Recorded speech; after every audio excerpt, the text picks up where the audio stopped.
Bueno, Carlos, que futuro político lle espera estes anos a Vilariño de Conso con un grupo de goberno en minoría que actúa pola súa conta e que ve frenados todos os seus proxectos?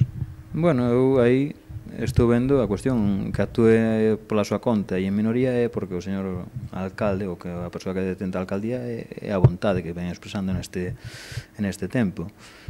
Vilariño e os veciños de Vilariño o que queren é que lle resolvan os problemas. E os problemas o pleno pode resolver moitos problemas.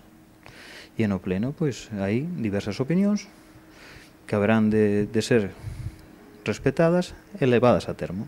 En ese sentido, pois claro, se o alcalde quere seguir gobernando en minoría sin información, presentando proxectos cerrados, pois é cuestión del e é a súa responsabilidade. Os veciños de Vilariño e as veciñas de Vilariño o que queren é a resolución de problemas. E en ese sentido, eu penso que o pleno pode darlle pois toda a contestación posible. É factible retomar o pacto de goberno ou xa se dá por zanjada esa cuestión? Xa é papel mollado? Vou utilizar un termo un pouco deportivo, non? A pelota non está no noso tellado. Nós non desconvocamos unilateralmente unha mesa da Comisión de Seguimento. E nós nunca cerramos unha porta. Houbo xente que en outros medios cerrou portas e dixo que o daba por roto. Nós non. Nós estamos para resolver, insisto, na idea, os problemas de Vilariño. Os problemas de Vilariño son residencia, que os nosos maiores teñan un bo tratamento, teñan uns bons servicios sociais, que teñamos unhas mellores infraestructuras, que teñamos un emprego razoable e estable.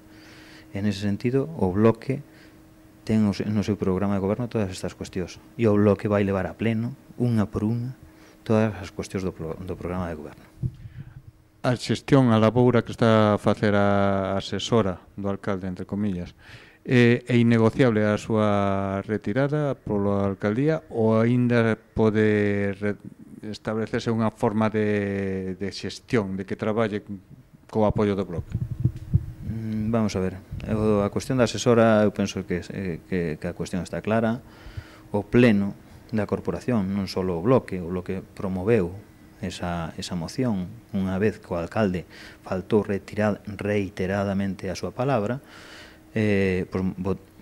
amparou unha moción donde esa señora non ten por que estar aí porque non ten legalidade algunha para estar, nin facultade.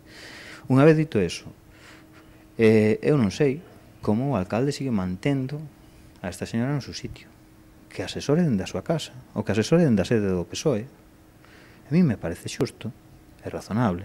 Non ten por que estar unha persoa non autorizada dentro dun concello e traballando. O alcalde decía traballando, no pleno decía traballando, que estaba traballando, que facía bo traballo, que non traballaba.